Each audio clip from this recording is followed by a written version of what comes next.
cutting any type of financial or fiscal aid to households at this moment in time I think is very premature for any country.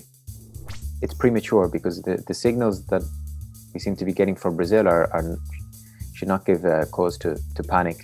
And actually, this support may be warranted, as it will be for other countries for many more months to come, probably. At least until economic conditions stabilize again. This particular year, it's obviously necessary to cover the hole that the economic crisis that COVID has produced because of the lockdowns, which is in the order of 8 to 10% of GDP across countries. So you need to at least fill that gap by the same magnitude, which is what Brazil seems to be doing, at least until this week. The government that's in power now, and similar to other types of governments around the world that may be worrying about, well, what's going to happen with all this, with the deficit and the debt that these responses are producing. And I think this is where this week, with the announcement of, well, we have to reduce this aid to vulnerable families, cut it now because we're fearing about future deficits or debt or even inflation. The central bank reduced the policy rate, the Selic rate, interest rate to 2%, which is an historical low in Brazil. And so we arrived at this situation.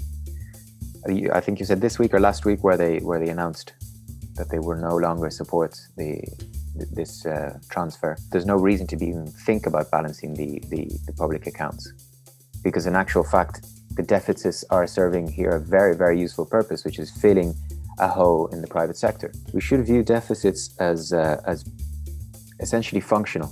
I mean, they have a functional relationship to the rest of the economy, depending on, the balances that we see in the private sector and with relation to the Brazilian economy, with relation to the rest of the world. The deficit is not really something you can control, because it really depends on how your private sector decides to save, how much it decides to save, and how much other countries are willing to buy Brazilian products, and how much Brazilians desire to buy foreign products. The approach to be had or the approach to follow in a country like Brazil, shall we say, after the pandemic, when that occurs, is to really target